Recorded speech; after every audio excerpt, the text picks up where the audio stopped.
if this was any other case, I would be playing the song Bray Wyatt has been using, Shatter by Code Orange, playing in the background to tell this story, but copyright is evil, so I'm not going to take that risk.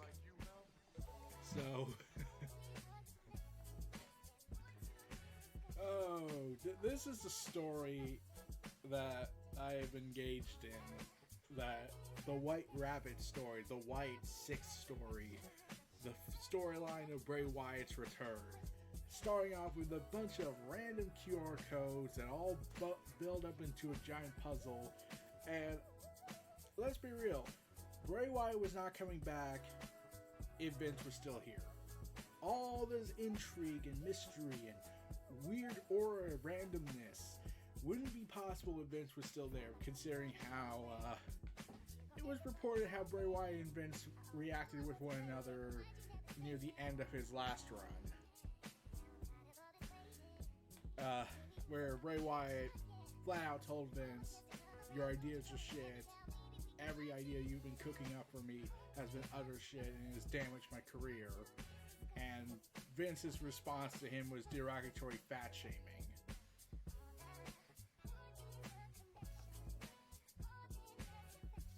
Please note, this is the CEO telling the worker, instead of trying to be rational and calm about this, he's instead mocking him.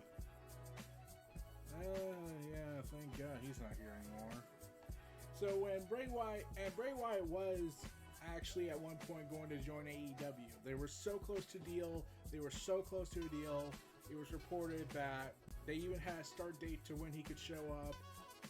And then Vince left, and then Bray Wyatt's like, I want to go back to WWE, maybe. I don't know, but that's my best guess. And yeah, Bray Wyatt did not go all elite.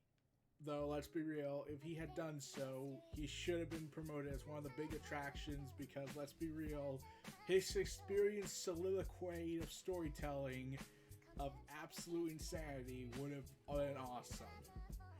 Especially since you could have had him feud with so many people, resume his feud with Bryan Danielson, have that feud transcend time and promotion. You could have worked it with CM Punk before he lost his mind. You could have catched up with the Dark Order and Bray Wyatt doing something together because of Bray Wyatt's connection with Brody Lee. God rest his soul.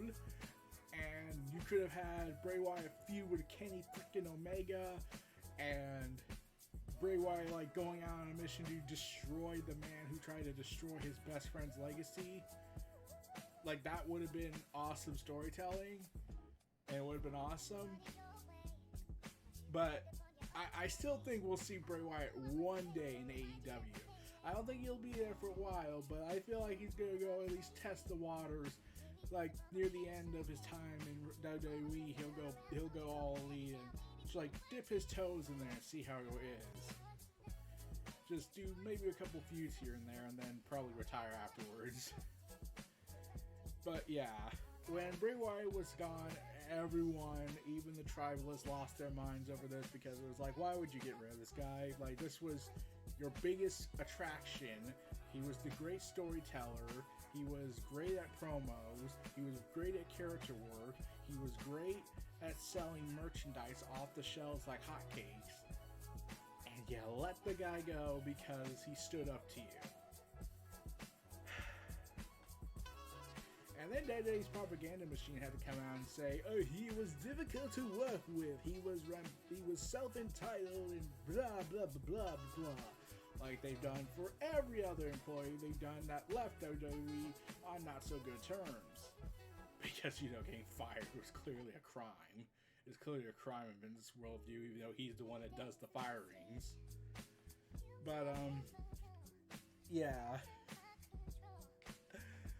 So, Bray Wyatt, when in Rotunda, disappeared for a while, did some cryptic posts on Twitter indicating he was going to other places. He apparently did a movie with Warner Media before they transformed into Warner Bros. Discovery, and then Data Zaslav probably put it on tax write-off with that. We haven't seen that movie yet.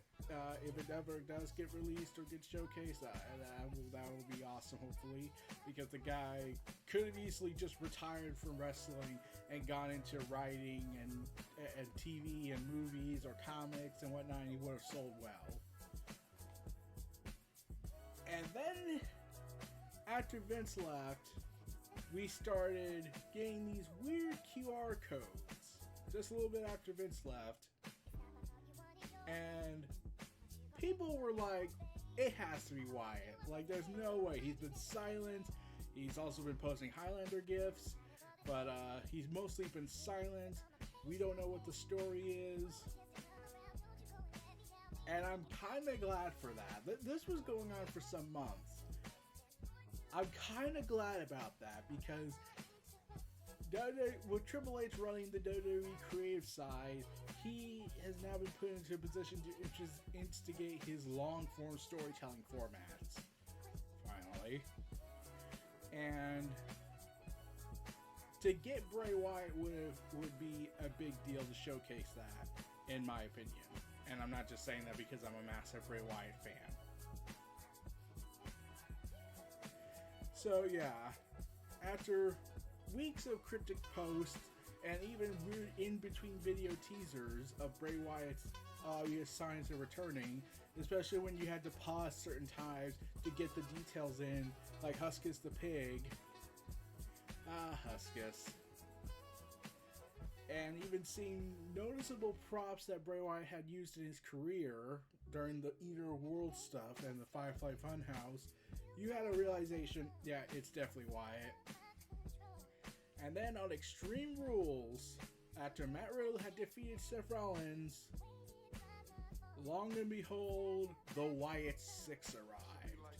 We had this, and we also had a music playing in the background beforehand, where it was playing the White Rabbit song that we heard from the Matrix Resurrection trailer. I would say the artist's name, but I can't remember it. So that also kind of helped that Bray Wyatt is starting to embrace more of his wacky side, of the Alice in Wonderland vibe. And then we had some weird trademarks happen, like Uncle Harper and Uncle Howdy. The moment Harper's name was mentioned, I was like, yep, that's Bray Wyatt. And he returned to a massive roar of the crowd to the point that his first line saying, "I'm here," was so blocked out by the crowd that we didn't hear it, and WWE had to boost up the audio just to let us hear that. And last but not least, we had the new Wyatt logo,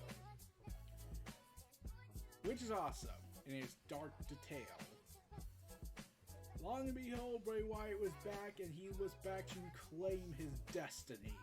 Now with no tyrant leaderships destroying his career every chance they got. And I mean that all the time. He is now ready to ascend to his throne. But we didn't know what he was going to do. We thought he was going to start feuding with either Matt Riddle or Seth Rollins, considering how they were there when it all happened. Nope, he got moved to SmackDown. Luckily, that kind of weird when you have a Raw main event introduce a SmackDown superstar, but you know the brand extension stuff is a facade at this point. So Bray Wyatt shows up on SmackDown, and you hear that music playing in the background, Shatter, and immediately everyone wants to buy the song, and Code Orange is like, "It's mine, all mine." Much to everyone's anger, even though we all know WWE is the only one that will probably give the go-ahead to release it, not Code Orange.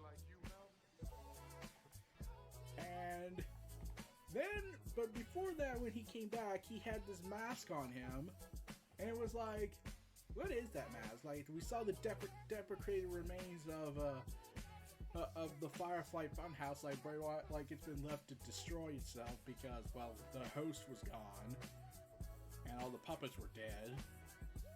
Well, actually, sort of. They were more like manifest into humanoid forms of abominations that were scarring for life. But there is something I'd like to point out about Bray Wyatt's return entrance at Extreme Rules. The Bludgeon Brothers gear was on Abby the Witch, and more specifically Luke Harper's gear.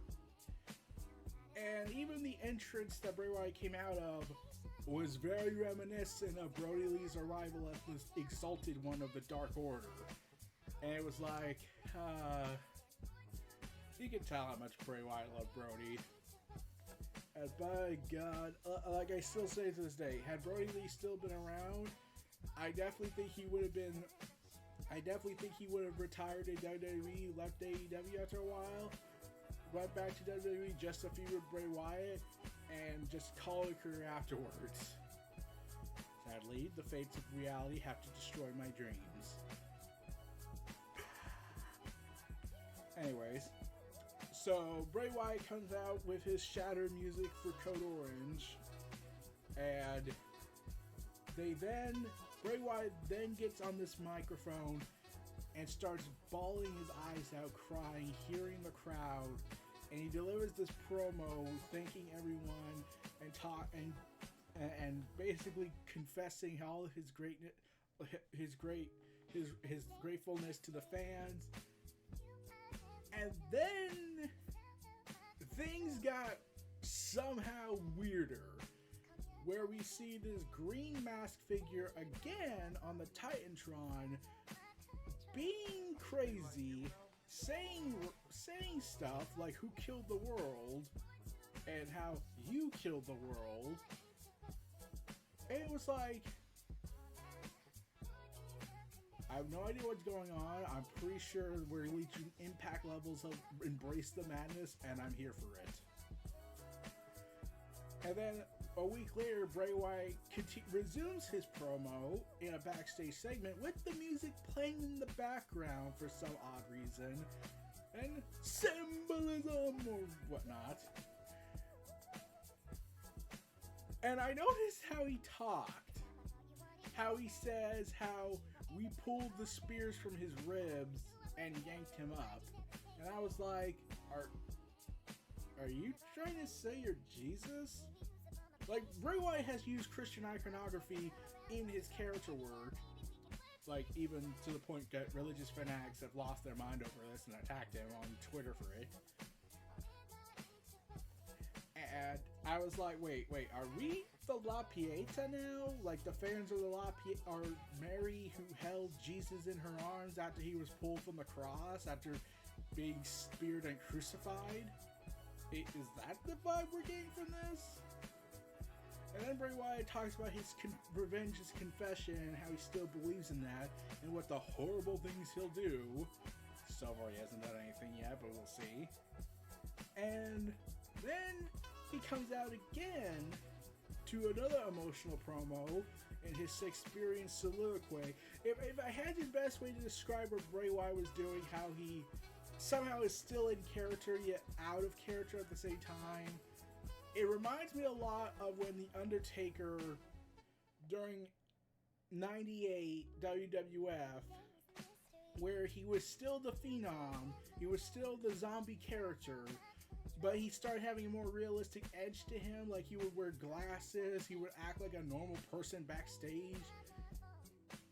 Okay, that still clashed with things, and then they decided to just have him embrace his darkness all of a sudden with the attempted embalming of Stone Cold in a morgue.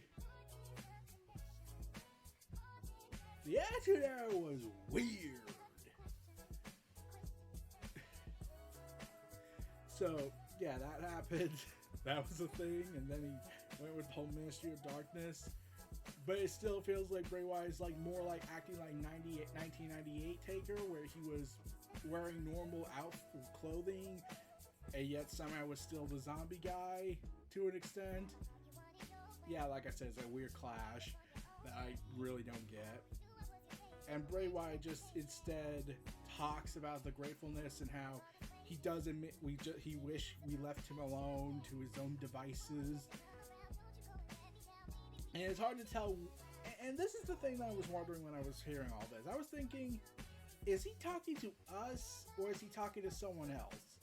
And we're the people thinking that he's talking to us because he's trying to, like, convey two messages at once. Like, he's saying this to the character he's talking to, but he's also expressing the gratefulness he got from fans for supporting him after he was fired unjustly.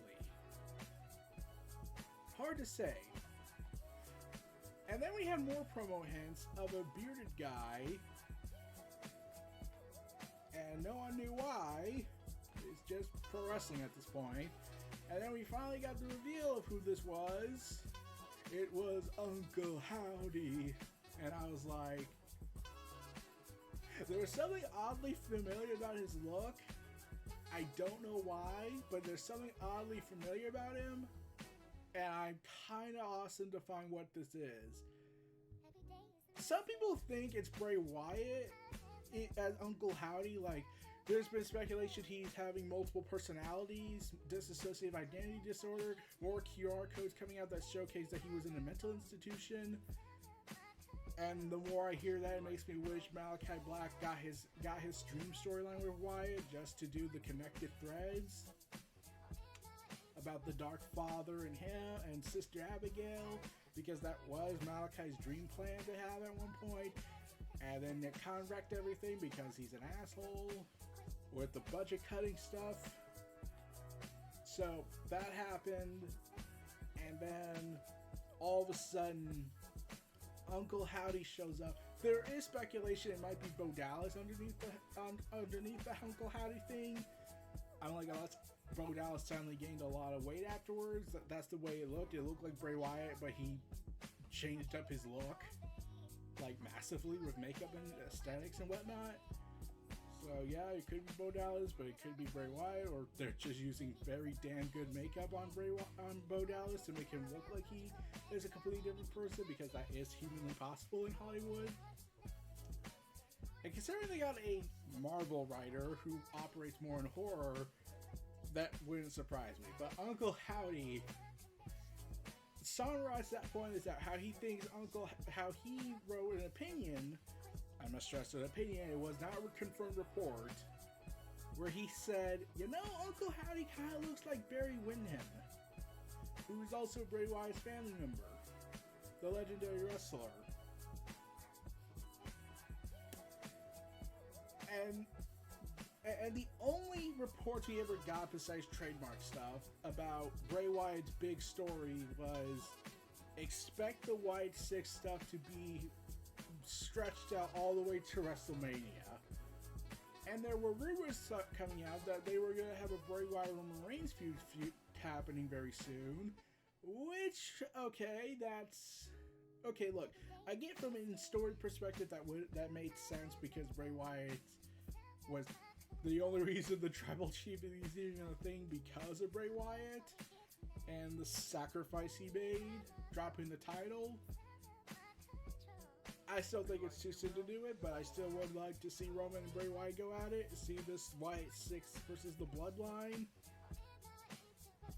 You could even use this as a way to get Roman Reigns to turn back face if you still do the whole everyone who comes in contact changes. That, I must remind everyone, was at first just random coincidence until Braun Strowman canonized it. So yeah, Bray Wyatt has that power. And now, but besides that, it was denied by WWE on the Wyatt-Roman feud idea, saying they learned their lesson with the whole Fiend Ascension thing. They said they will take their time, probably. We don't know what the story is. We think Bray Wyatt's feuding with himself, or he's feuding with other versions of him. The Uncle Howdy, and then we'll see Uncle Harper soon. I'm pretty sure he's gonna have a massive beard. And there was something else familiar about Uncle Howdy's look. Like, besides how some people could say he might be Barry Windham reincarnated as Uncle Howdy or some madness, I realized Uncle Howdy kind of looks like... How do I say this? Like, there's something odd. Like, I feel like this is something I would have seen in the 80s wrestling. Like, the visual aesthetic of his face, it looked so 80s-like. Like that old era wrestling style where you had these insane gimmicks and some being stereotypes of stereotypes. And it just was like, and it's like Bray Wyatt's just making it work. Like someone would look at this and say, this is the most insane, dumbest idea possible. How much are you willing to bet Bray Wyatt somehow makes this work? And sure enough, he made it work. He's making me intrigued because we don't know what the hell this is. We don't know what the story endgame is. We don't know anything. Even the journalists are stumped about it. Even the dirt sheets are stumped about it, trying to figure out who's Uncle Howdy. What the hell? Is it Bo Dallas? Is it Bray Wyatt's alternate form? Is it the Wyatt Six? Is Wyatt Six a faction? Is Wyatt Six a multiple personality disorder? Dissociative identity disorder? What is it? Damn it! And we probably won't know until next year. And you know what? I'm cool with that. I love that we're not knowing instantly by either dirt sheets or WWE this time. We're actually being told, look at all the details, read between the lines. And I'm still demanding my Code Orange Shatter music to come out right now, damn it. So, yeah. Oh, and Dave Meltzer said Bray Wyatt looked a little big boned because that was the most biggest takeaway you could take from that. Read the room, Dave.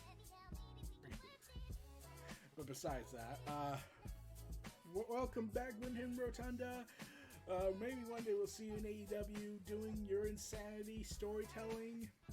He'll probably go with Old Man Wyatt. Let's be honest. He'll probably go Old Man Logan, Old Man Wyatt's aesthetic for if he ever goes All Elite. That's probably going to be his final storyline, where he's traveled to a new world and he sees all the youngins and whatnot, and he's having to contend with the fact that he's the old gunslinger. Let's be real, that would probably be his story. But like I said, had Bray Wyatt just opted to stop wrestling and just go do others' creative stuff, I would have been 100% supporting of that, because that damn guy is a damn good genius when it comes to his storytelling and his promos and his emotion.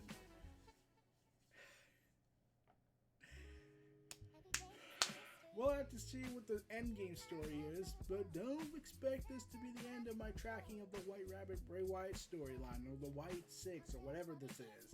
Right now I'm just calling it the White Rabbit because that's how the symbolism was all starting out with. And the music, the White Rabbit, and all that.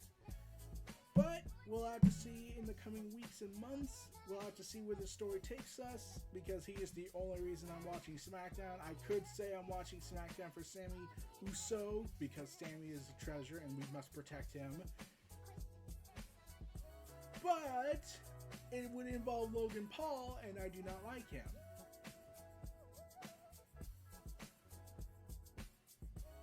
So I'll wait till after Crown Jewel's over, if there's not a horrible international incident that's kept secret again, and move on with my day. Though Jey Uso has that look of saying, I am going to murder you in your sleep. But yeah, we'll have to see that later. But Bray Wyatt, Windham Rotunda, welcome back. Let's see what you do next. I'm looking forward to it. I am looking forward to this. Peace out, everybody. Take care.